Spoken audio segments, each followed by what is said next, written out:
welcome to the National World War II Museum's podcast series, Service on Celluloid. This podcast is brought to you through the generous support of the Albert and Ethel Hertzstein Charitable Foundation.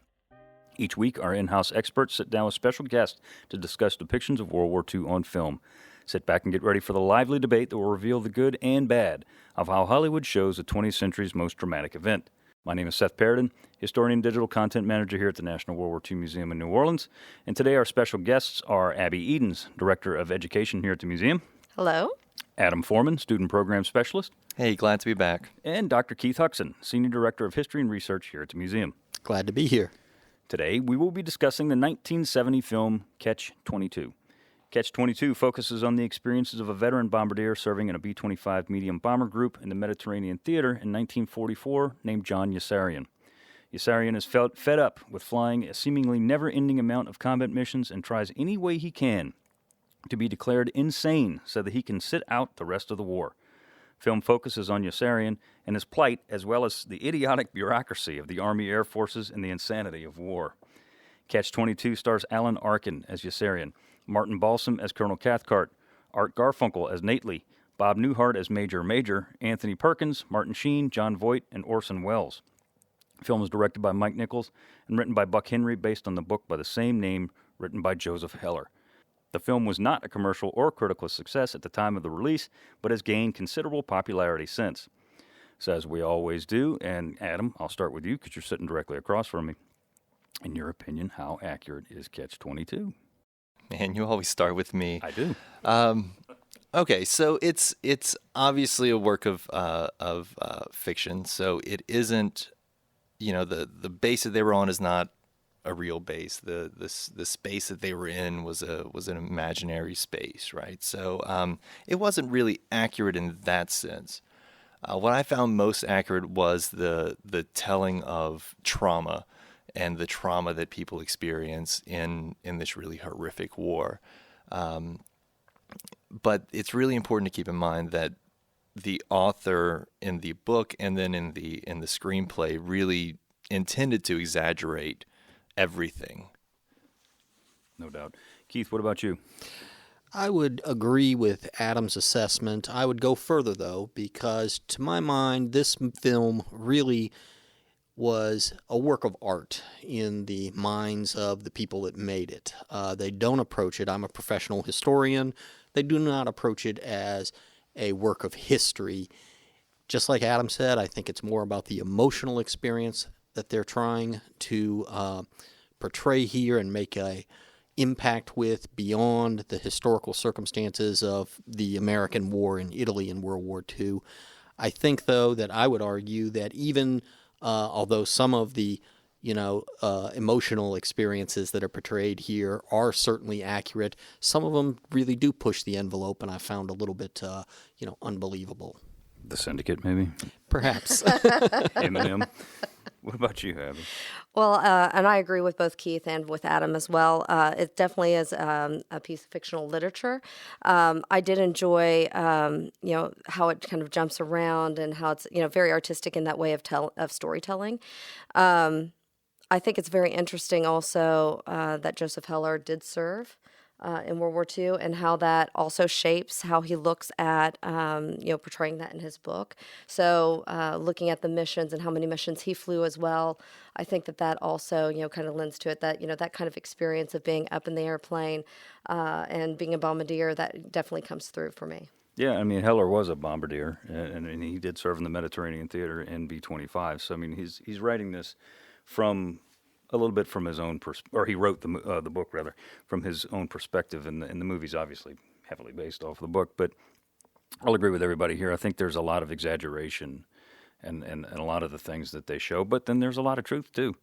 The military is full of bureaucratic red tape. It is full of idiotic and foolish decisions and foolish decision making, and they show that very, very, very, very well in this movie. But I think, to a point, Yossarian's attitude in this whole movie is, all he wants to do is live. All he wants to do is survive. He just wants to get out of there and go home. And I think in that regard, this movie is 100% accurate. Yeah, sure, there are some people who have a death wish. I mean, that's true in any case, not just the military. But I'd have to say that 99.9% of the people who served in World War II, all they wanted to do was get the hell out of there and go home. He goes, you know, a little bit over the top a couple times, but, you know. Well, more than a couple. I mean, the whole movie was about, you know, about him trying to get out and him trying to escape. And the thing that I found really most interesting about the film is that it defined and redefined sanity and insanity over and over and over again. And I think we're going to talk about that a little bit later. But just looking at how Yossarian reacted to a lot of the situations he was placed in, just redefined the definition of sanity. I'm a great fish killer. Right. So one of the things that one of the talking points we got here is about the location of the movie, the Pianosa. Was it a real place? Well, I can answer that. It is. Was there a bomber squadron based there? And of course, the answer to that question would be no. No.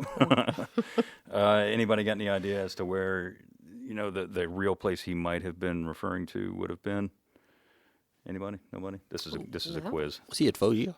No, I'm thinking it's Pantelleria. Pantelleria was an island base, just like Pianosa. Well, Pianosa is a real island, but you know, in the movie, it's an island base. Pantelleria was a medium bomber base that had American B-25s on it. Now, whether or not Heller was there, I can't tell you. I have no clue. I don't have any idea. But it is a real place. But, you know, one of the themes of the movie, at least in my opinion, and this is something that I took away from it, is that Yossarian is suffering massively from post-traumatic stress disorder. And I think it's abundantly clear, and it becomes very, very clear. I forget, it's about 3/4 of the way through when Snowden is laying in the nose of the bird. And, you know, all you see throughout most of the movie is his leg wound. Mm-hmm. Which one thinks is probably the femoral artery or something like, because he's bleeding pretty good. And then Yossarian pulls back his flight suit, and then everything comes out. And I mean, that's going to be a traumatic experience for anybody. But you know, this really sets it off. He sees that, and he starts having these flashbacks for that one episode. And he decided that after this event, at least I took it this way, that he no longer wanted to fly. In you guys' opinion, did events such as this really occur? And I'm not talking about PTSD. I'm talking about guys saying, "I am done." What's your opinion on that, Abby? Well, I would definitely think that would come up. I think after you know, a lot of the flights, and especially with changing how many missions that they would fly and upping those missions, that would definitely, you know, come across their minds as, you know, they wanted to get out. And also, you know, I mean, when you think about the heavy, you know, artillery and everything else, you know, for the planes, you know, and flying through that, I think that would definitely, you know, each mission being a little bit more dangerous, that would definitely come to their minds. What about you, Keith? I would have to say yes. You know, there's documented cases of this. They did not call it PTSD back then, but there's only so much that, you know, troops in combat at times can take. It doesn't matter whether you're in the air or if you're on the ground with just, you know, the constant storm of steel going around you. I mean, this is not new to World War II. You know, there are a lot of cases like this. So to me, that's very believable. What about you, Adam? While I was looking up references around this film, I found this really, really great document written in the early 1950s. And it was a look back on the air war during World War II. And combat fatigue was a very real, very serious thing. And as early as 1942, General Brett, who was in the Southwest Pacific, raised concerns about combat fatigue in his fighter and bomber crews. And then later that year, the Pentagon, not Pentagon at that point, but the War Department put out a new order saying that, you know, you had to rotate out your service members, and the War Department said, you know, 100, 125 hours, but then they left a little tail end there saying, if the local situation permits, which allows commanders to really set their own rotation schedule for their combat flyers. So it ranges all across the war, all across the theaters, with the, I just wrote some down. It says the 8th Air Force set the rotation first at 30 sorties or 200 hours. 12th Air Force was 25 or 30 at 200 hours. 9th Air Force was 250 hours. So they did, in fact, change pretty frequently. And the highest that I found was 50 50 combat missions, which I think is extraordinarily high, considering that we really applaud people who reached their 30 or 36 missions in some parts of our museum. And hitting 50 missions has got to be rather unusual, I would think, right? It depended on where you were. When the 8th Air Force first started flying missions in August of 1942, they had no mission limit. So it was just like you just go. You're here and you go until the war's over, and then you go home. But when the casualty rate was such that the crews had a less than 10% chance of surviving past their 10th mission, and morale was in such a low form that crews were bailing out, literally. I mean, they were flying to Switzerland and Sweden to get the hell out of the war. I mean, like Yassarian's talking about rowing to Sweden or to Switzerland, and it was a thing that was actually happening because these guys saw no end to it, and that was when they established the 25 mission tour of duty, and I forget what the date. I don't remember. Do you remember what that was? I think it was 43. Yeah. Or late 42. Yeah, late 42, 43, and. Seth, I will say this. I noticed this detail just speaking, the historically minded. They do throw out at one point in the movie the line that, now it's 80 missions they have to go flying. Yeah. And I remember kind of sitting there thinking, okay, that's an exaggeration. Very much so. There are, as we know, veterans who flew in World War II, 50-plus missions, but 80 was high. That was a bit of, I think that was artistic license. That's artistic license. Yeah. Although that being said, there were crews in the Mediterranean theater of operations that did fly many more missions than those guys flying out of England, and it was based on the defensive system of the Germans. The Germans were trying to shoot down more 8th Air Force and 9th Air Force aircraft than they were the 15th. Not saying that the 15th suffered any less, but they just didn't see the massive amount of fighter aircraft that the Germans would send at the 8th. They didn't.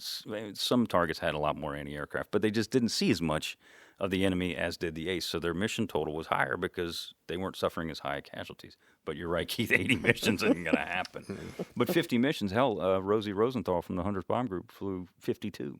Right. But granted, he volunteered for, multiple tours, but yeah, he flew 52 missions. And I'm sure that these rotation limits depended on replacements that are being trained and to a point, rotated in and out as necessary. So I didn't read that much of the document. I was just looking for the highlights for this conversation. But I thought that 50, and that was the 12th Air Force that raised it to 50. And I mean that's a really high number. That's I would think. Yeah.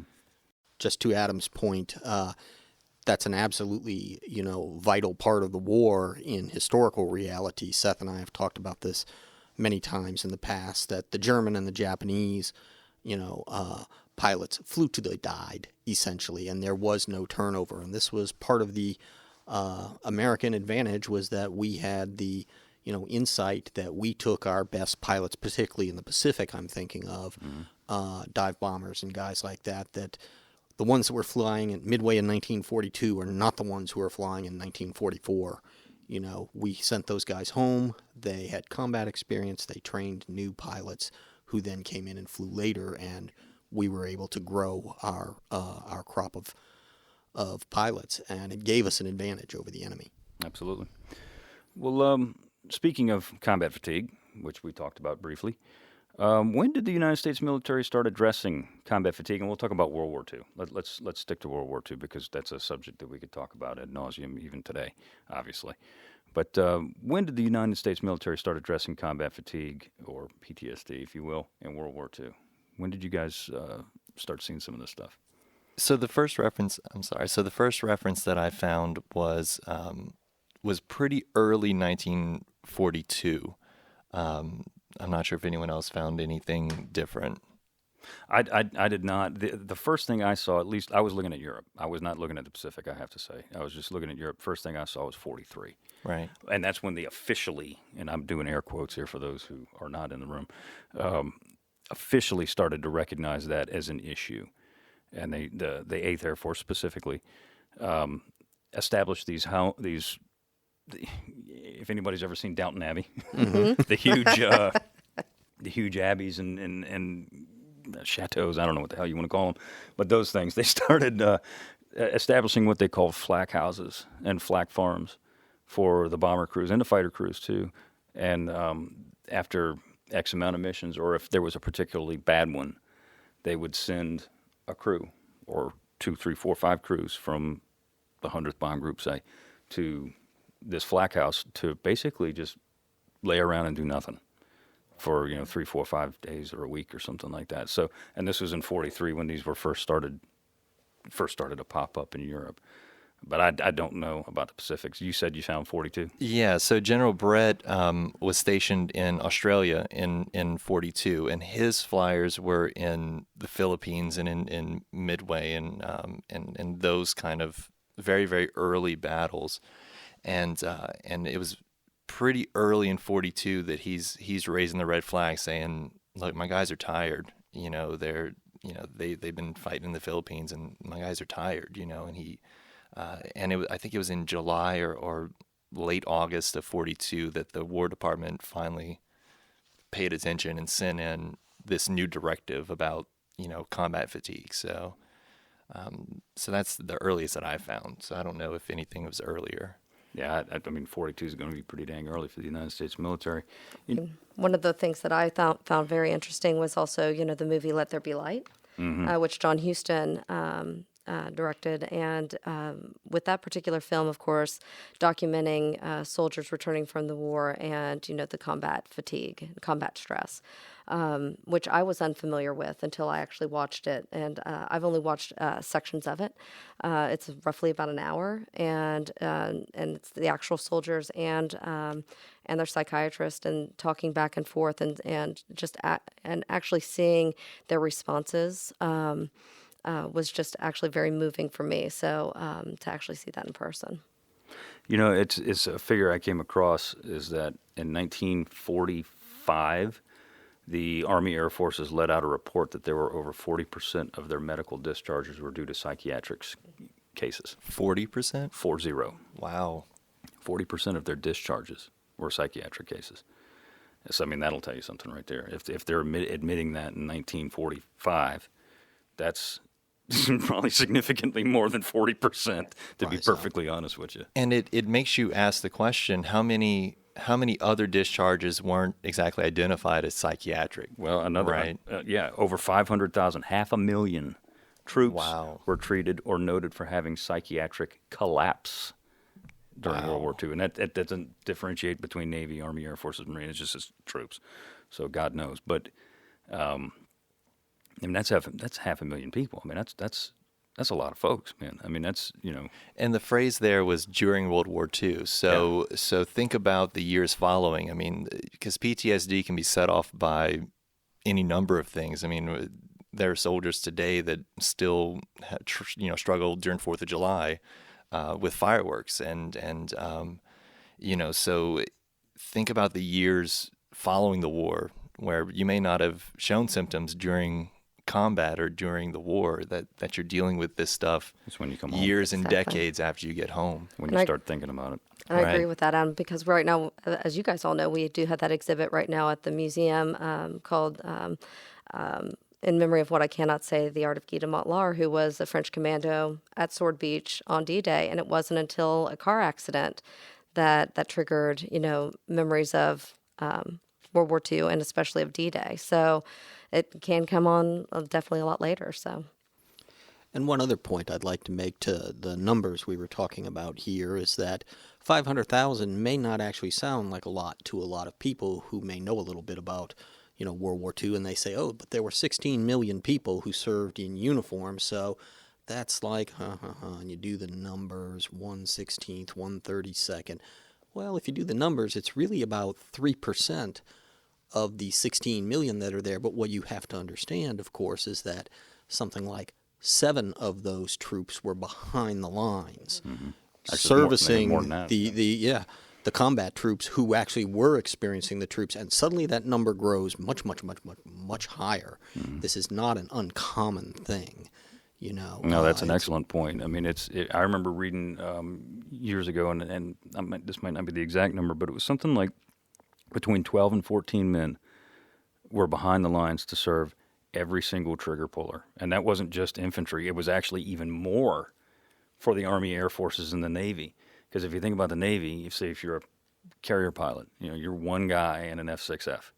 There's an entire ship of 1,400 guys that are there to make sure you get up in the air and do your job. Exactly. So, I mean, granted, we had, 35 aircraft carriers in World War II. So, I mean, that's kind of an extreme example, but it's true. I mean, there's one Marine, and there's 10, 12, 14 guys behind him making sure that one Marine has the food, the ammunition, the medical supplies, the ability to get to where he needs to be. So that 500,000, Keith, as you said, that's an excellent point. That's a huge number of people who saw combat. That's massive. That's absolutely massive. And, back to my initial point when we were talking about Yossarian, basically, actually, at the end of the movie, he does turn in his wings. Yes. He pulls off his bombardier wings and he flips it into the dirt, and then he gets stabbed. But that did occur. That very type of thing did occur very often, and much more often than people realize. Specifically, and again, I talk about the 8th because that's what I know, but about the 8th Air Force, that did happen. In the fall of 1943, when the going was really bad, when it was tougher than usual, there were many guys who woke up in the middle of the night and said, I can't do this anymore. And they went and turned in their wings, and all of a sudden they were, back in the States doing something else, or sometimes for the poor unfortunate souls, they became infantry. So they had to do it. But the film shows a conflict between questioning orders and doing as you're told. Which of these events rang true to you, or which seemed noticeably exaggerated, of which there were many? Keith, what about you? I'll address 2 things that kind of leaped out at me, one of each, if you will. If you watch the trailer for the movie, when Yossarian finds out what the definition of Catch-22 is from the doctor, you have this kind of wonderful shot where they're walking along, the planes are taking off behind them, and normal people sit there and go, my God, they're not even paying attention, and then he runs and he gets under the belly of the plane and hangs upside down and says to the doctor, with the camera turned upside down, that's some Catch-22 there, Yeah, it's the best there is. Right before he goes out there, though, he has, I believe, one of the other characters, I believe it's Orr, says, he says, tell the doc that I'm crazy. Oh, yeah. And he says, oh, yeah, he's crazy. He won't fly with me. And the look on Orr's face, like, he's going up. He's not thinking about it. He's doing his duty. He's kind of trotting in place, and he's going up. And that just kind of struck me. Now, here's a guy who's, not questioning orders. He's doing his job. He's not thinking about it. That struck me as, something that there's Yossarian really out of place. Now, if I may, in a different part of the movie later on, the part that struck me as kind of exaggerated, I thought, well, this is just not going to really happen. I know it's artistic license, but, when the general goes to put a medal on the nude Yossarian, I thought that would have been that. He would not be going on, continuing to fly and these types of things. I thought that was a bit overdone there, was the one that leaped to my mind. I think he would have noticed that before he went to go put the medal on him, too. You got a naked guy standing there. Yeah. How about you, Adam?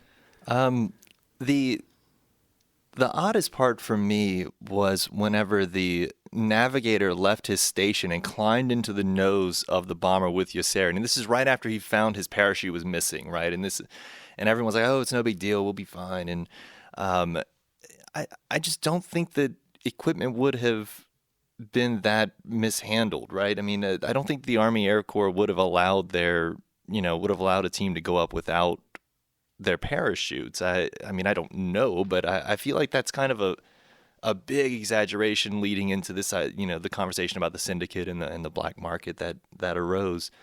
But the real shocking part was the navigator seemed to enjoy battle, and he seemed to enjoy watching the bombs fall from the plane and destroy the city under them, and there seemed to be some kind of glee from the navigator's face that I just found strange, because we think that, you know, the Mediterranean theater is largely targeting oil fields and manufacturing and those types of spaces, but whenever they're ordered to bomb that city that's right on the beach, and Yossarian lets the bombs go early, and he said, I'm a great fish killer. You know, he did that because his conscience said there's no manufacturing down there, there's no oil fields down there, these are just completely innocent people. You know, so it's a complete opposite of what the navigator was feeling, that sense of glee or that sense of joy watching the bombs fall out of the plane. So that was a really neat kind of position that they were in together in the nose of that plane. Yeah, and you know, I mean, I would argue that that's actually very accurate.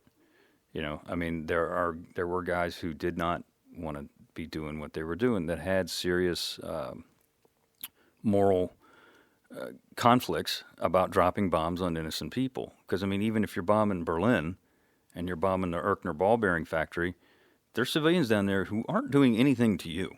You know, and let's be honest. I mean, strategic bombing in World War II, again, air quotes here, was not accurate, like ever. You know, hardly ever was it accurate.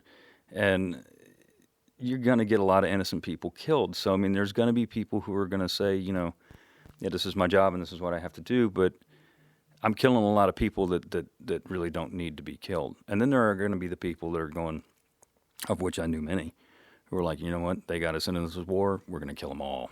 Right. And I want to watch them all burn. And I knew a lot of guys that like that, you know, and I mean, that's I mean, I'm not saying that they enjoyed killing, but they were there to do a job and they did it very, very well. So, I mean, I would say that was actually really, really accurate. I agree. I'm agreeing with you in a long-winded way. I think it was really cool the way they did it, but I also think it was very, very true. What about you, Abby? Yeah, I'd say there were, you know, two different scenes that kind of stuck out with me, and one was the killing of fish. So again, it's that whole idea of, you know, you're going to go bomb this city that actually has no strategic, you know, reason why you would bomb it in the first place.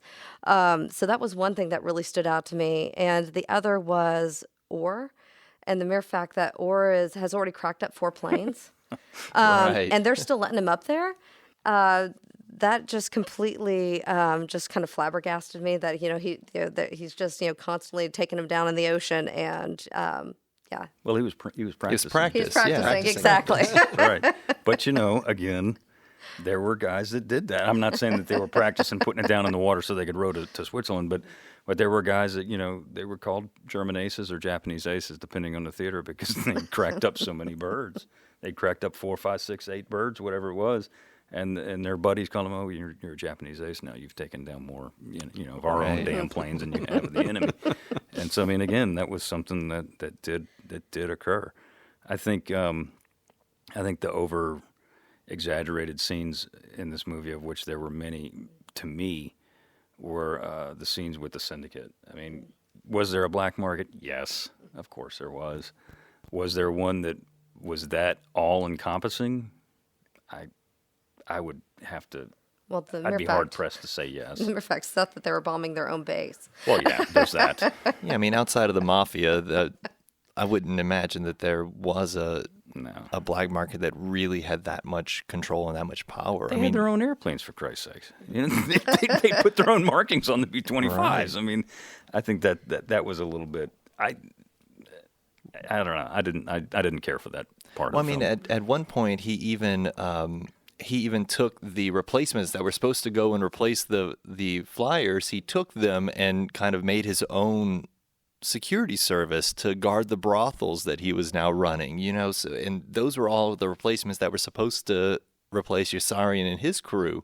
And he took them and made his own security force. Yeah.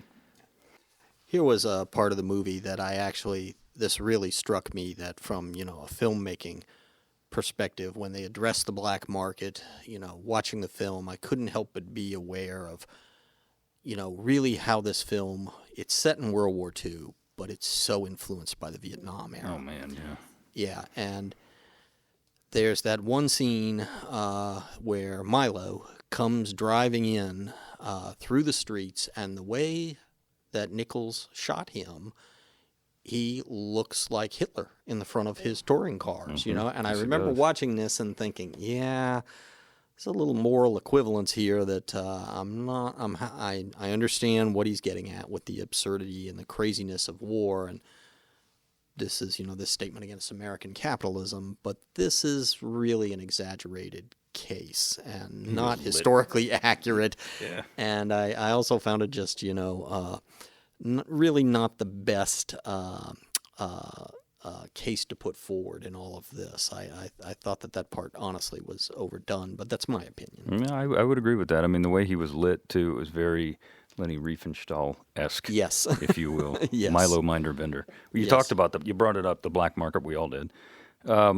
Aside from what you just said, what do you think about the depiction of the black market here? I mean, I thought it was a bit overdone, but what about you guys? What do y'all think? So this film is intended to drag logic into absolute absurdity. I mean, Which it does. that's the whole point of the film. It gives a very distinctly anti-war tone to it. It gives a very distinctly anti-capitalist tone to it, and the black market thread in this narrative really does a good job at challenging those kind of larger capitalist tropes that we as Americans just accept.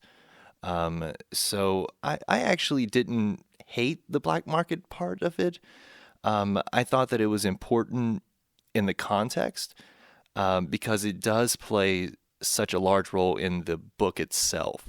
The Milo character is a character that moves along the narrative in the book itself. Well, I'd say, and I also too enjoyed that, Adam. One of the things that I thought was interesting is when Nately dies, and he's referred to as a victim of supply and demand.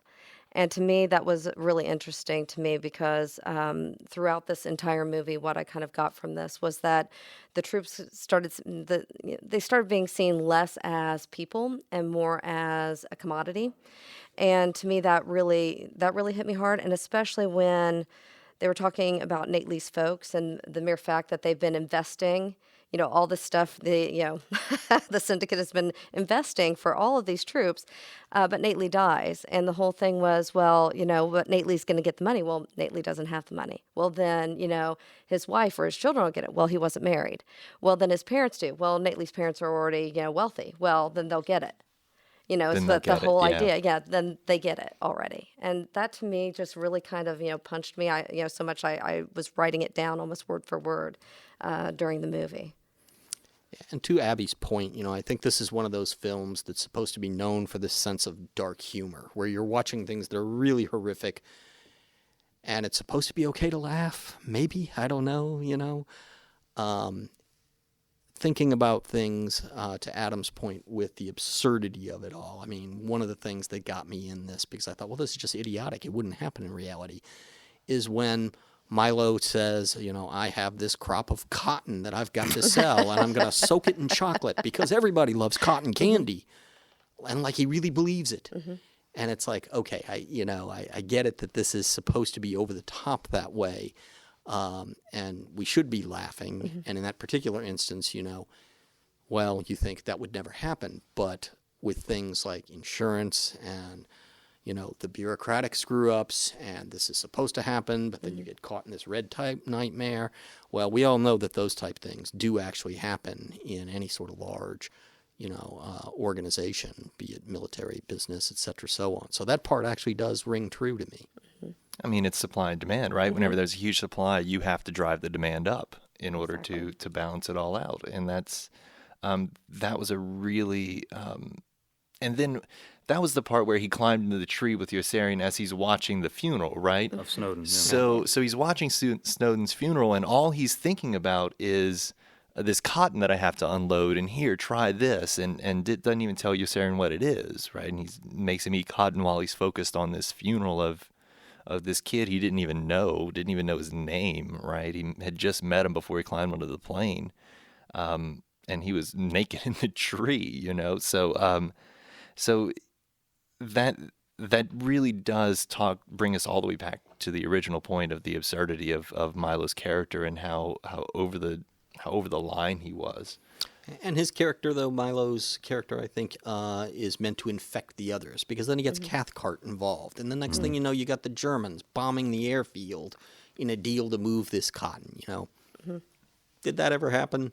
No. You know, but artistic license. Well, the idea of war as absurdity is, as we've talked about, it's throughout this film. And it kind of leads into the next question, too, or the next thing I want to talk about. Heller, the writer of the book, and Nichols, the director of the film, they hit that throughout, you know, that it's just nuts, you know. I mean, it's crazy. I mean, here are people, perfectly healthy people, trying to kill other perfectly healthy people for what, you know, for what role, what gain. And the line between insanity and logic is also at the core of this film. So how well do you think it addresses both of those things, insanity versus logic, and you know, war is absurdity? I personally, I think it does a fantastic job of it. I mean, it does make it out to be the whole process. I mean, literally from the time the movie begins until the time it ends, it's just this mess. It's just this crazy, chaotic, well, cluster, and you know what I want to say, but this mess. And I think that's very, very accurate and very, very real. What do you think? So even, you know, there's a lot of notes on this one, right? So Dobbs's mental break whenever he tries to go to kill the colonel as the Americans are bombing their own base to try to move the cotton, he yells out, Yossarian yells out, "This is insane. Why would you want to do this?" And Dobbs yells directly back, "This is the sanest thing I've ever done." You know, so again, just redefining what sanity is in that moment. In the market in Rome, where they're talking about Nately's love of the prostitute, you know, we're in love, we want to take back to the United States, but I have to pay these other two so that they work too. You know, this again, just redefining what we consider a normal situation.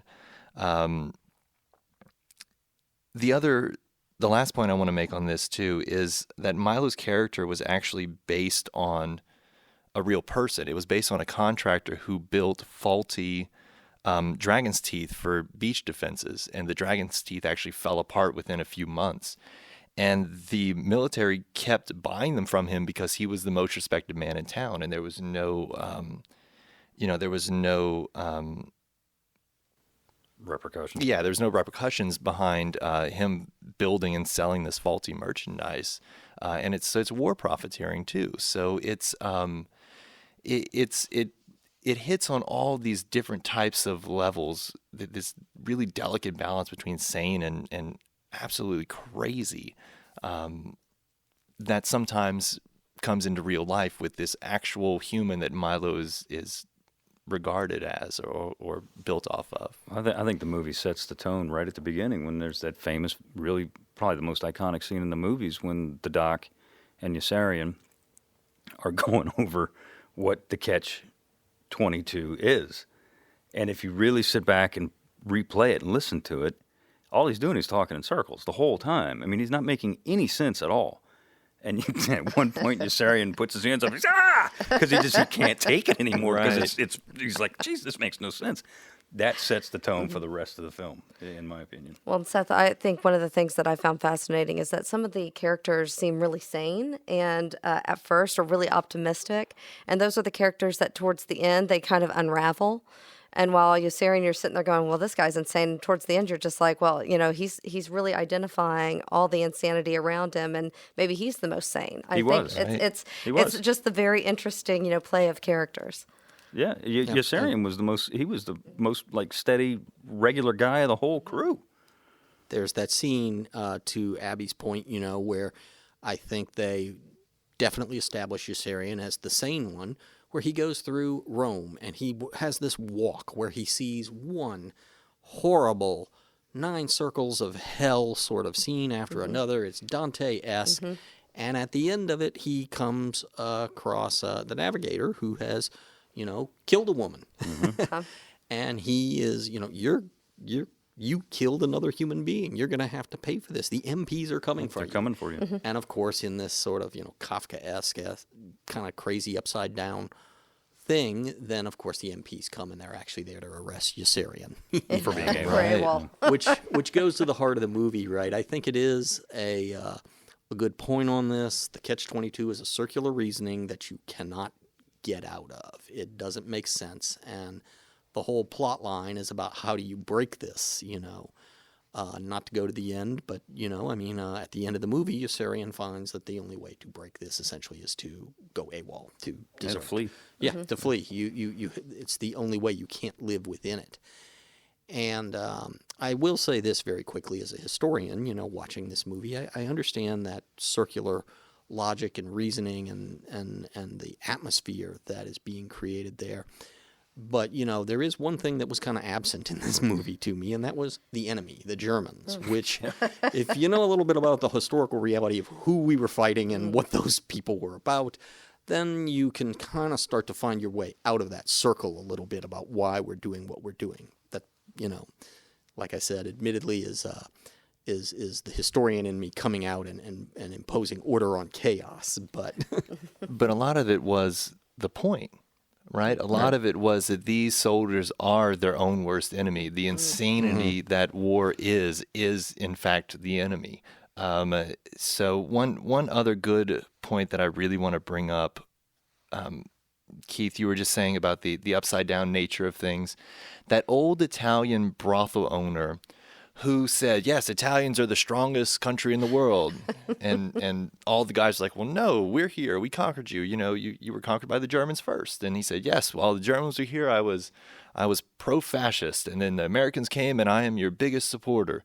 He said, but you're going to leave someday and we're going to still be here. And just this completely different sense of what survival looks like. Sure, we were conquered twice. And yes, we lost this war, but we're still here, and that's a really cool kind of upside down look at warfare. What about morality? That's something that's, and it's not. I'm not just talking about him bombing the fish. About Aardvark raping and killing the prostitute, throwing her out of the window. Yossarian giving the dollar to the little girl every time he sees her, stuff like that. What about the portrayal of, or rather, the film tries to address morality in several different ways? What do you think it's successful in doing that? I think it's definitely successful. Again, when one is looking at, whether you look at the people you're in command of and whether you're looking at them as human beings and actually identifying what their needs are, which I think goes back to leadership, kind of the different leadership styles that we're going to, we saw in the movie. And then also amongst the troops themselves, Arfi, raping and murdering a woman next to Yossarian who's went AWOL, what is the bigger of the crimes here? And, how do we hold people accountable? And especially in something as chaotic as war, which I think is also, kind of interesting too, is just trying to, identify, where's our moral compass during those times. Or the absence of a moral compass. Yeah. Because the colonel, he doesn't care about his men. He just wants to make the newspapers by being the most successful unit in Italy. In fact, the deal that he makes with Yossarian is all about, hey, I'm going to send you home a hero as long as you bring me home a hero too. As long as you talk about how much you loved being under my command and how much glory that we had here. So there was a very distinct lack of morality, especially within the leadership. The general who walks in and says, "Who's staring at my girlfriend? Go out and shoot him," or whatever he does, right? And you can't pull a major out and just shoot him in the behind the shed. That doesn't happen. Right. Not in the American military, at least. So there was a real disregard for basic humanity and basic morality that we kind of hold sacred. Abby, you talked about leaders. Oh, yeah. Of which there are, quote, many types of leaders. And in this film, there are many types of leaders, most of them bad. I don't remember there being one good leader in the group. Let's discuss the types of leaders, and like Major, and which is The lack of leadership. ridiculous. Colonel Cathcart, General Dreidel, those people. Let's talk about that. Well, I thought that Major was really interesting just for the mere fact that he didn't want the job. And I love the scene where he's even donning an outfit so he can escape out the window. And the only way that someone can come see him is if he's in the office, but he doesn't want to see them, so he has to leave the office. But that's when they can come in. So he's never actually seeing anyone or identifying any of the problems. So he just lets that build the entire time. So to me that was interesting. But even when he was kind of donning the outfit, which I thought it was The interesting, mustache, right. and I kept thinking that the picture behind him, did that change? It did. Yes. That's what I thought, because It it did. went from FDR. Churchill to to Stalin. Stalin. Yes. So I thought that was really interesting. So you're looking at all these different types of leaders, and he's just basically changing his disguise and exiting out there. Yeah, the part that struck me, Seth, you said it a moment ago, is the lack of leadership in Yeah, there all isn't of any. this. You watch the movie, and there is no one taking responsibility for leading others or their own personal actions virtually throughout the entire film, Right. except for Yossarian, who's really struggling with it. You know, in a way, this makes him the hero / anti-hero in all this. But I think that the lack of leadership is what struck me more fully than any examples of what I would consider actual leaders. And to that point, I would say that that's where the movie's actually very inaccurate. And while the quote leaders that they do show in the movie, Major, doing anything he can to escape the responsibilities of his granted appointed position, nothing that he was, Volunteered aspiring for. to be, But regardless of that, I mean, he's trying his best to literally, physically escape the responsibility. And then you got Cathcart, who could give a rat's ass about his people. As you said, Adam, he's here to make a name for himself, Right. in any way, shape, or form that he can. And then you got General Dreidel, who is just, he, of all of them, I think was probably the least offensive of all of them, mainly because he was just so completely out of touch.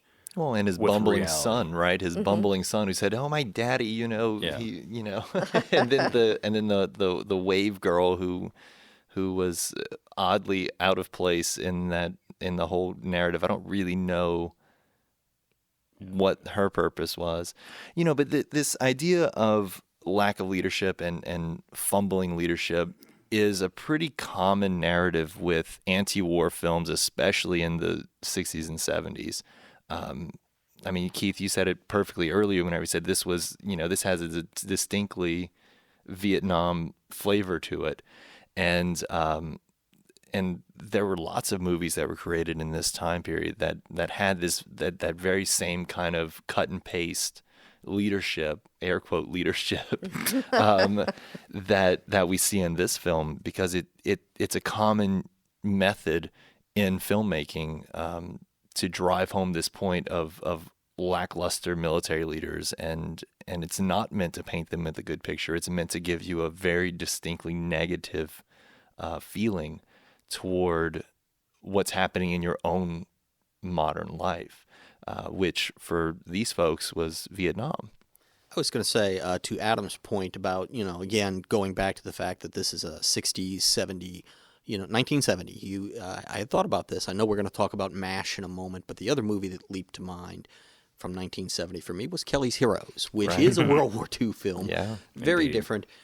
I think that maybe the connective theme there might be the fact, though, that, in the collapse of leadership from the elites on top, you have these, The grunts. people, the grunts on the bottom that are trying to make it on their own. And, Kelly's Heroes, every man is out for himself. Yossarian's out for himself, trying to figure this stuff out.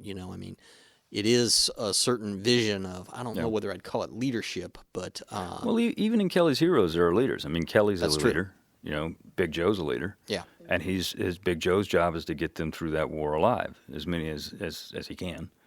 And in that regard, if you look at it in that light, I'd say Yossarian probably is a leader, because he has a conversation, which I think it's with McWatt, if I remember, or no, with Nately. He has a conversation with Nately, where he says, you're arguing my point of getting out of here. I'm trying to help you. I'm trying to Right. help you. I'm trying to get us out of here to keep you alive. And in that regard, he is a leader. And in a funny sense, the other big 1970 film that's all about leadership, of course, is Patton. Right. But if you think about it, while, at first glance it may look like he's not, this is a different narrative, Patton is the outsider. He's not credited with winning the war and that sort of thing, and yet he's the one most responsible for, if you think about it, the way he's portrayed in that film. He could be seen as, sort of in line with these other films that way on that leadership theme. Absolutely. So, Keith, you talked about MASH. You just brought up MASH. This movie was Catch-22 came out the same year as MASH.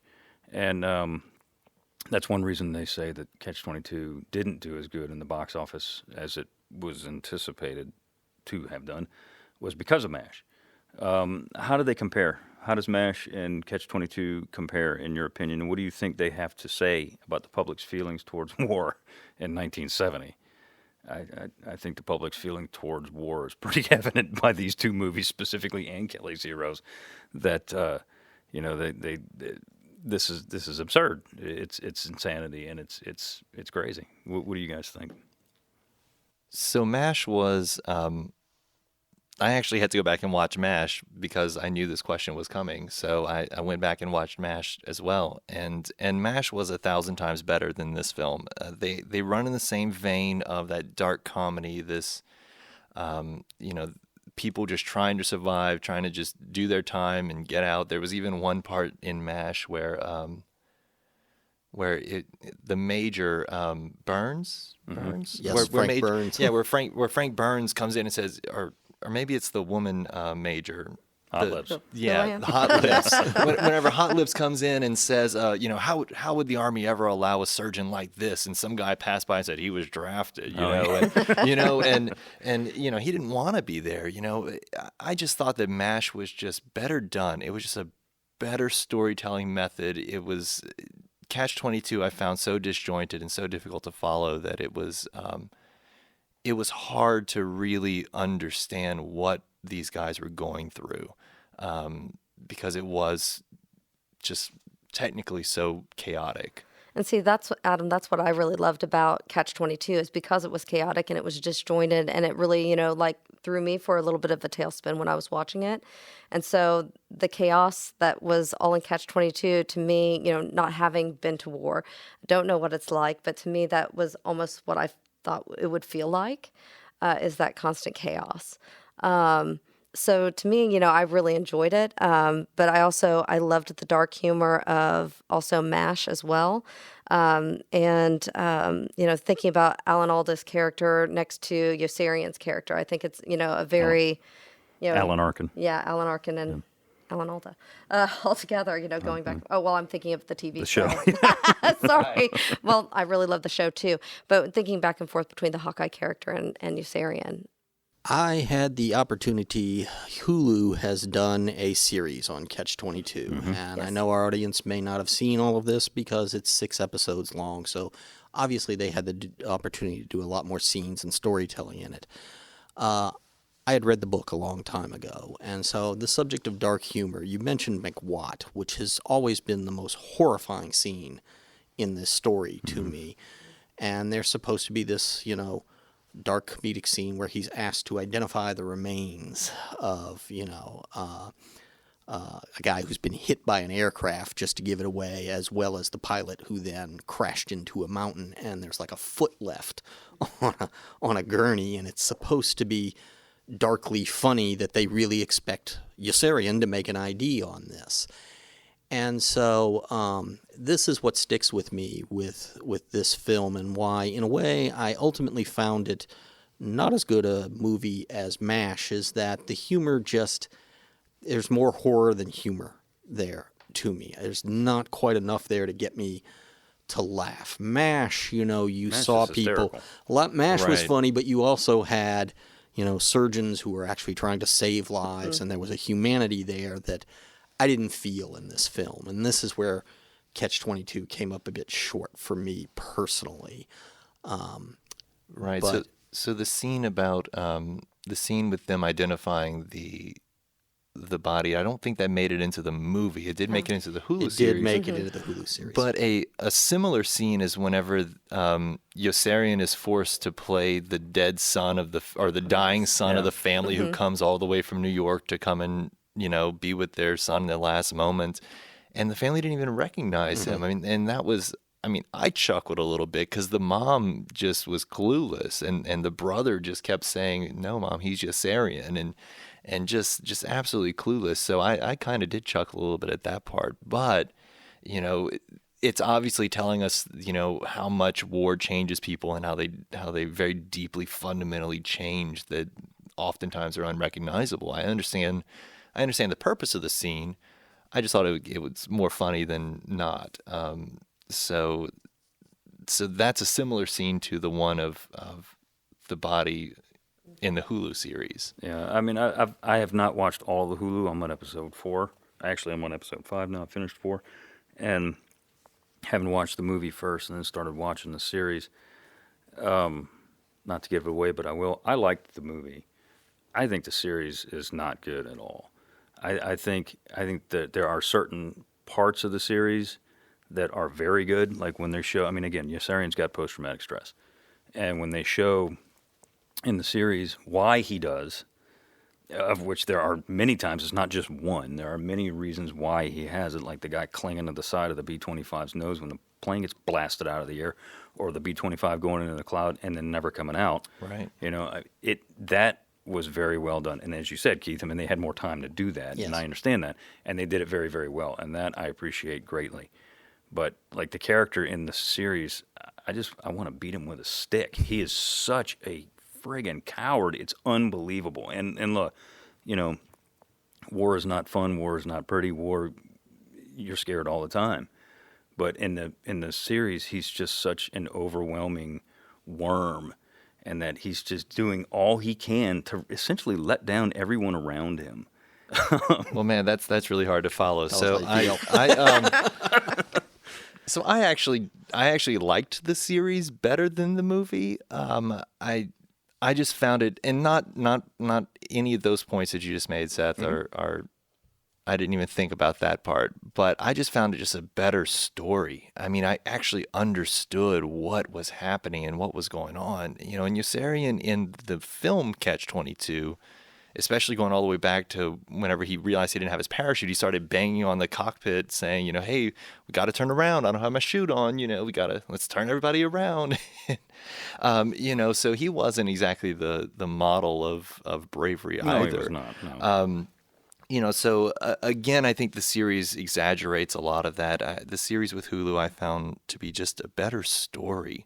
I think it's because they have more time to tell it. Yeah, absolutely. Yeah. It's a complicated story. It really is. Yeah, that is what leaped out at me with the movie comparing the two, is that, of course, the movie moves back and forth in time. You have to understand that certain of these things are dream sequences, and I wouldn't have recognized that rewatching the movie. You know, I'd seen the series before, and I do think the series, it's a bigger time investment, but it is clear storytelling, in my opinion. I would agree with that. I mean, I haven't seen this. I've only seen episode 1, and that's because we actually had the screening here for Hulu at the museum, and I enjoyed that first episode.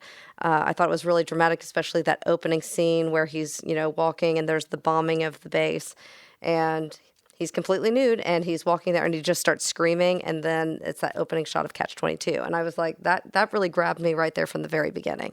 So the drama and the chaos, and so that lured me in, and I totally enjoyed that first episode. Do I still love the 1970s Catch-22? Yeah. Will I watch it again? Sure. Will I still watch the series? Yes, Seth. I will still watch the I'm series. going to finish it. I've invested 4 hours of my life into it. Right. Abby, did you like the movie, and would you recommend Catch-22? I totally love the movie, and I would definitely recommend Catch-22, if anything, for Art Garfunkel. Oh, jeez. Keith, what about you?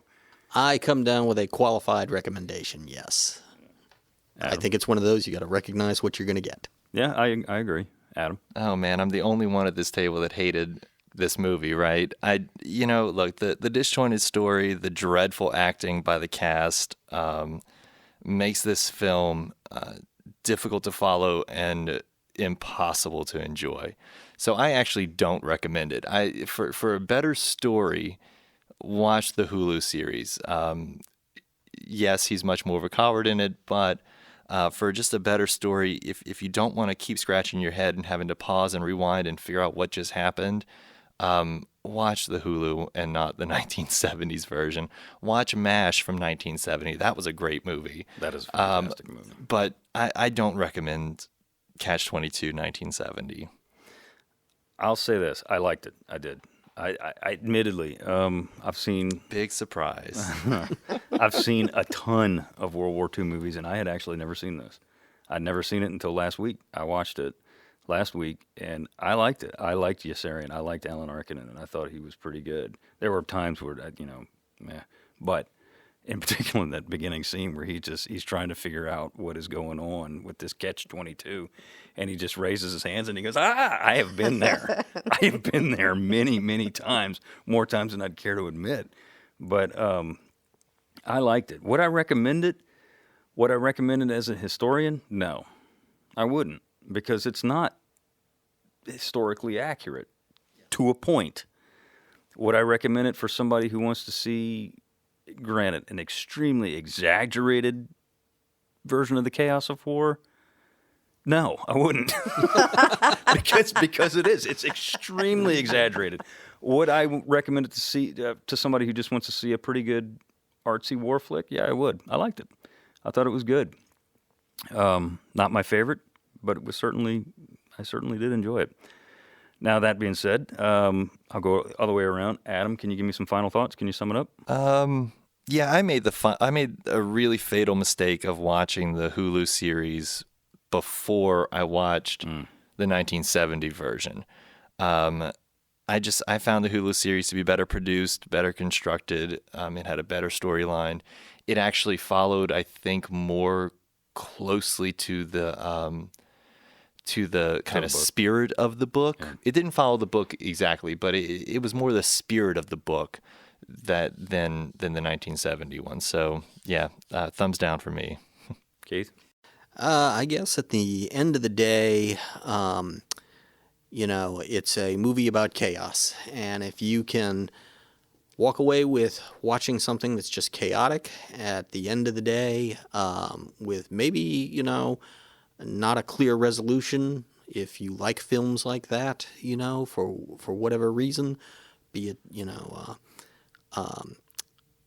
something like Pulp Fiction comes to mind, with an irresolute ending and that sort of thing, then I would say watch it. I would not watch this film if you are trying to learn World War II history or, like I said, just understand what it is that you're letting yourself into for here. Abby? Being a fan of dark humor in general, I totally enjoyed every single aspect of the movie. And I just think, again, it's going back to the extremes and, just watching that entire character development that happens. To me, it was just fun from the very beginning to the very end. Tragic in so many different ways, but also it just, it kept you guessing, especially with all the absurdity that just kept happening all the way through it. And speaking of absurdity, I usually try and pull a line from the movie, and I'm going to do that here. And it goes like this. It says, Nately was blown to bits. McWatt killed himself. Hungry Joe was chopped in two. Dobbs disappeared. Aardvark's a murderer. Doc Danika's a zombie. They're all gone. The only friend I had was Snowden, and I didn't even know him. And that's about as absurd as you can get. So thanks so much for listening. If you'd like to hear more about the events we discussed today, tune into our mini episode next week.